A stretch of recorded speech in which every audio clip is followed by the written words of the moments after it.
I think that movies depend so much on rhythm. They are so close to music, a movie is. Closer to music than a drama of the theater.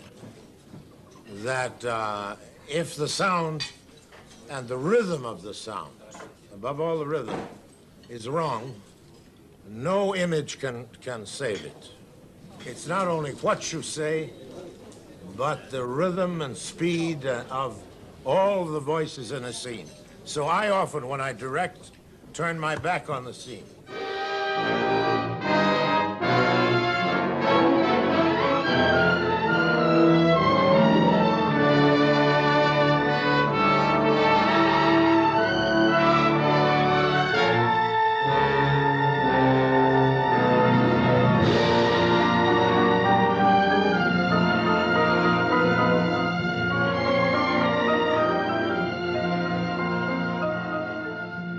Welcome into Tales of Cinema, the podcast, episode 6. It's alive! It's alive! It's alive! It's alive! Oh, in the name of God!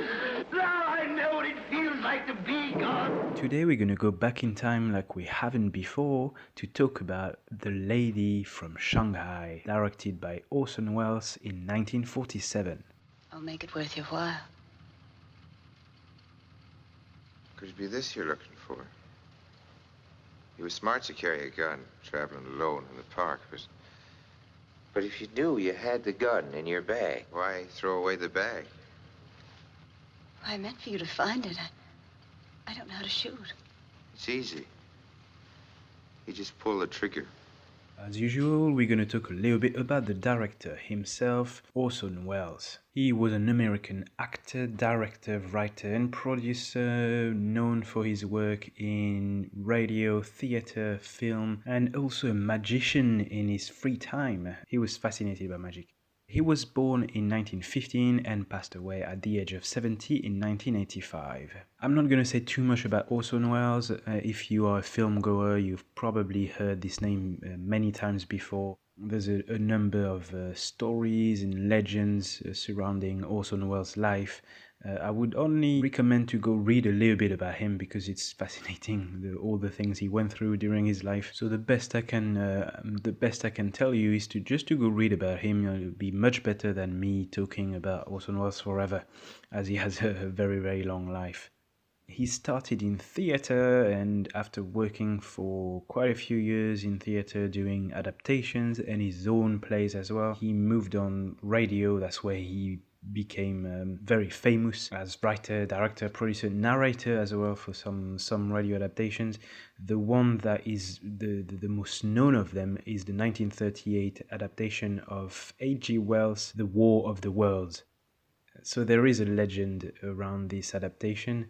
I'm not sure if it's the truth or not, but that's what you constantly hear about. That at the time, people didn't know it was a radio adaptation when it was broadcast, and they thought it was the live report of a journalist witnessing the alien invasion across the US, and apparently this caused a widespread panic among some Americans. It's only in America that this kind of thing can happen, to be honest. But I don't know the veracity of this story. I think it's more of a legend, but we're gonna go like John Ford used to say, in between the reality and the legend, print the legend. It's much more interesting.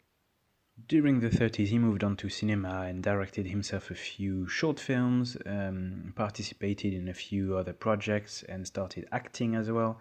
And he is most remembered for being one of the youngest directors in history of cinema, releasing a first feature film, also considered as probably the best film ever made, Citizen Kane in 1941. It's an impressive work for a 25-year-old. I mean, the maturity of the guy the knowledge of the language of cinema, it's incredible. If you haven't seen Citizen Kane, watch it. It's it's imperative, it's important. That's one of the films you have to see before you die. And that's one of the problems of Orson Welles' career. He started with what most people say his magnum opus, being his first film, and he will never really recover from that, and will never have the opportunity of bringing his full vision on the screen, for a variety of reasons. Again, just read about him. Many problems, creative problems, production problems, problems with the studios. He will never have the latitude, the freedom, the money, the flexibility to ever fully realize his vision afterwards, which leads a lot of people and a lot of academics to say that he only directed one great film, Citizen Kane, which I have to disagree on. That's not because he wasn't able to fully realize his vision afterwards, that he didn't do any good films afterwards.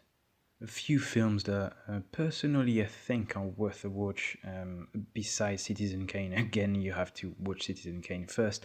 But even though The Magnificent Ambersons were cut by an hour, the film is incredible. The Stranger is incredible. Touch of Evil is a great film. The Trial is another one. He'll do a bit of work in television, he'll do a few short films, a lot of stuff that hasn't been completed, whether they are short films, television programs, feature films.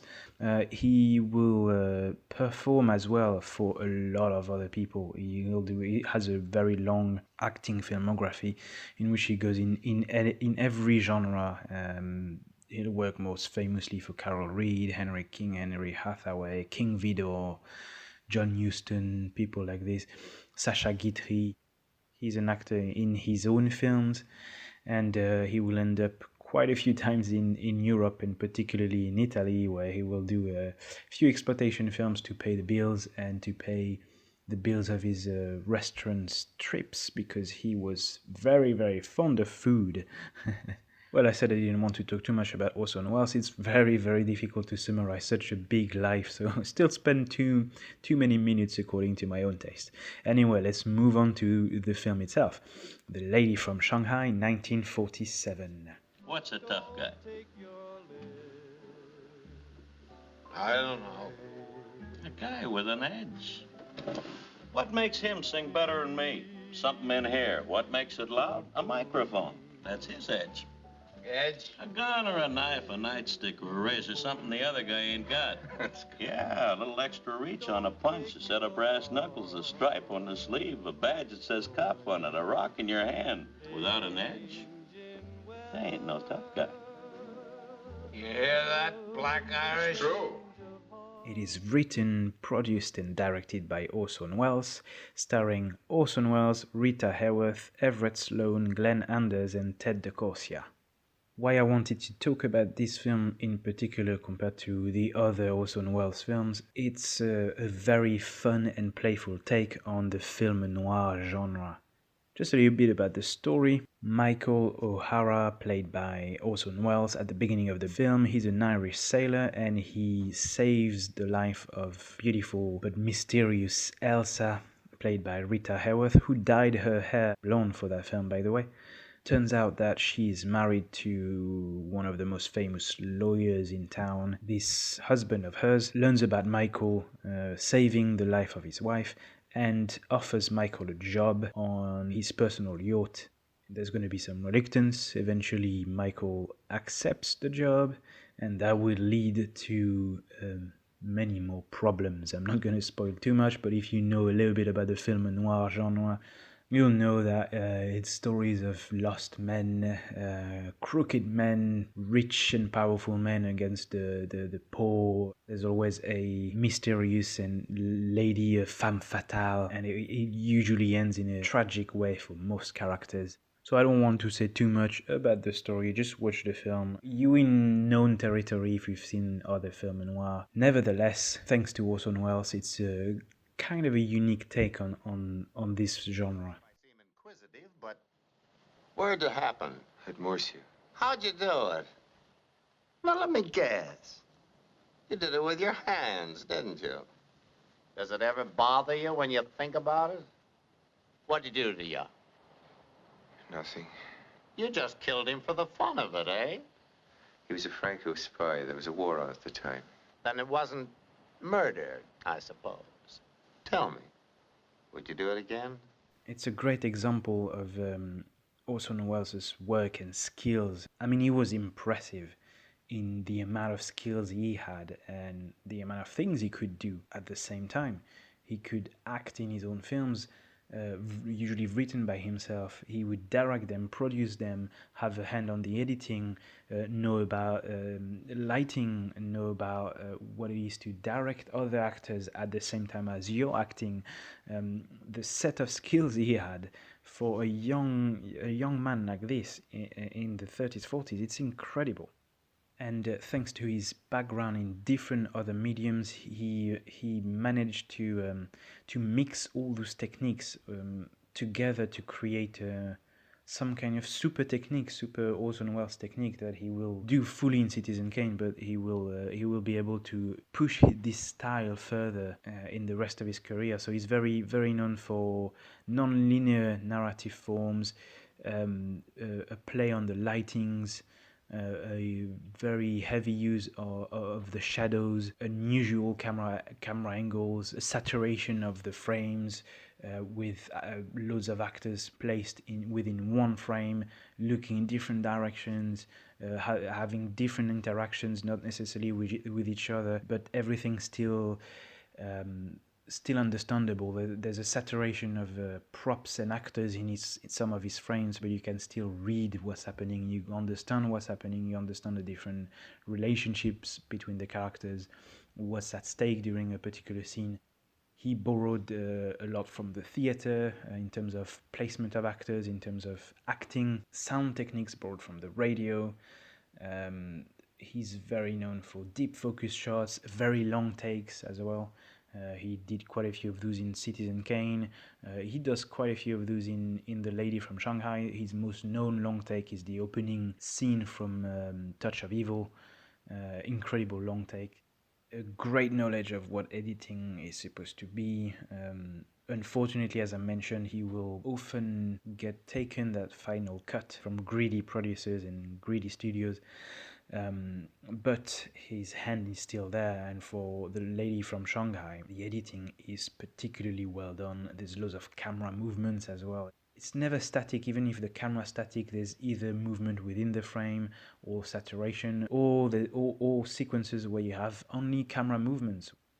There's a fabulous sequence in Sausalito. I think it's the town Sausalito, where Rita Hayworth is running to a bar and there's some kind of fight with Orson Welles and another guy, and Orson Welles run behind her, kind of chasing her, trying to get her back, and there's that whole love scene, and there's plenty of camera movements playing with the architecture of the town. It's the kind of stuff that Orson Welles used to do. An exacerbation of the emotions you're supposed to feel during a particular scene, trying to tell you what the characters are going through thanks to all those tools, and that's impressive. I mean, keep an eye on these scenes. You know what Broom's been doing? Spying on you. Sure, I'm going to take you where there aren't any spies. Michael, where? A long way off. Some one of the far places. Far place. We're in one of them now. Running away doesn't work. I tried it. Everything's bad, Michael. Everything.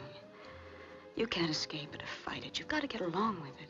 Deal with it. Make terms. He's one of those directors who has this notion of camera as a narrator, who understood it completely and who was taking advantage of every single tool that cinema offers to direct you in one way, to emphasize this concept of a narrator. And The Lady from Shanghai is a great example of this camera as a narrator. Let's say you feel that there is someone behind the camera directing your look, directing your feelings, directing what you're supposed to understand and feel.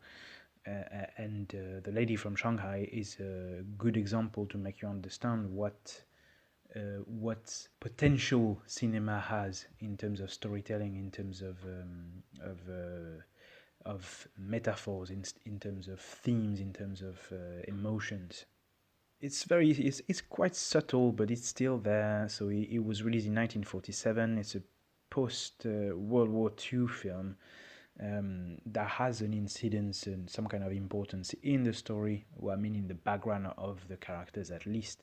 And you find some kind of metaphor of the political situation in Europe and in the US at the time, during World War II and right after. It's hidden, but it's there. It's kind of a behind the curtains of what we know. Coming from a guy from Orson Welles is not particularly surprising, but if you really pay attention to how the relationships are going on and the camera movements and all that kind of stuff, you get what he was going towards, and he's not giving any lessons. That's an important thing to say as well. He's giving his opinion, and it's already a bitter one. And of course, there is a very, very famous ending in a Hall of Mirrors, but I won't say much more. You already know what I'm referring to if I say Hall of Mirrors, because this scene has been repeated so many times in cinema, television, comic books, video games. It's been done and done and redone and done again. It's a very, very famous ending, but although you know it because you've seen it in other works, it's been referred to in other works, it still surprises you in the way he shoots this scene. So look out for this beautiful but bitter ending. I knew I'd find you two together. If I hadn't, Elsa, I might have gone on playing it your way. You didn't know that, but you did plan for me to follow you. You've been drinking. I presume you think that if you murder me here, your sailor friend will get the blame, and you'll be free to spend my money. Well, dear, you aren't the only one who wants me to die. Our good friend, the district attorney, is just itching to open a letter that I left with him. I hope you enjoyed this little quick dive into The Lady from Shanghai, directed by Orson Welles and released in 1947. It's got great actors, Orson Welles himself, the beautiful Rita Hayworth does an incredible job in the film. This film is a great example of Orson Welles' set of skills that he learned in different mediums and combined them into filmmaking. A lot of people will tell you that Orson Welles never did a film better than Citizen Kane. That was his best film and he never did anything good afterwards. That's not true. The Lady from Shanghai will prove you that Orson Welles was still capable of doing incredible things. You travel with the characters. You go in on those Mexican coastal cities. You have some kind of exotic music, a love story. It's a film noir, so it's playful. There are mysterious things happening, and you have to follow a bit the story to the end. Because it's kind of thrilling. There's a bit of suspense, a bit of action. There's a bit of a trial film as well, adding even more suspense to it. This famous ending, a little bit of a metaphor of the post-World War II world. And again, this concept of the camera as a narrator. All this make The Lady from Shanghai well worth a watch. A great film to watch with your family. As well, because it's not particularly violent. It's the 1940s, so in Hollywood at the time you couldn't show sex, drugs, violence, that kind of thing. You have to use subtle ways of suggesting it. So it's a film you can watch with. It's a film you can watch with pretty much everyone. Not too young kids, obviously, but you can start around 12. That's a good age to watch that, and if you have kids around that age, you will make a strong impression on them because there's an artist behind it, and that's great. So that's a great thrilling film noir with some bitterness to it because it's still a film noir. I fully recommend it. There is a great Blu-ray edition that you can get from Amazon easily and other retailers, but it's easy to get on Amazon. It's a little bit pricey. But it's worth it. It's a great remastered edition, great restoration work, beautiful picture. It's region free, so anyone will be able to play it. There's also a dual format limited edition where you have the Blu-ray copy and a DVD copy if you don't have a Blu-ray player. Interesting bonus features in there, a very useful commentary by Orson Welles where you learn a lot about his technique, about the shooting of the film. Any audio commentary by Orson Welles on his films are priceless. So this is a really, really good edition, the edition to go for, I would say. If you like the film, watch any other Orson Welles films. Obviously start with Citizen Kane, but don't stop there because he's got a great filmography. He's also a great actor. If you're interested in his set of skills as an actor, watch any of his films as an actor. It's really, really interesting, fascinating to see. He's got a long filmography as an actor, so just choose carefully and wisely, I would say, because there's a couple of really bad films in there. And for those of you who are heavy metal fans, Orson Welles has also narrated a couple of songs by the American band Manowar on their first album, Battle Hymns. The songs Dark Avenger and Defender. When Manowar will release a remastered edition of that album and of those songs, they will ask Christopher Lee to do the narration to replace Orson Welles. So for any heavy metal fans, if you love the dark voice, or if you recognize the dark voice that Orson Welles has, it's because you've heard it in a couple of Manowar songs. But my time is up, and I will actually leave you with this dark and powerful voice of his, unique voice in the history of cinema, and he's got something very interesting to say. But for now, bye everybody. A shark it was. Then there was another. And another shark again. Till all about the sea was made of sharks, and more sharks still, and no water at all. My shark had torn himself from the hook. And the scent, or maybe the stain, it wasn't him bleeding his life away. In their frenzy, they ate at themselves. You could feel the lust of murder like a wind stinging your eyes. And you could smell the death reeking up out of the sea. I never saw anything worse. Until this little picnic tonight. And you know, there wasn't one of them sharks in the whole crazy pack that survived.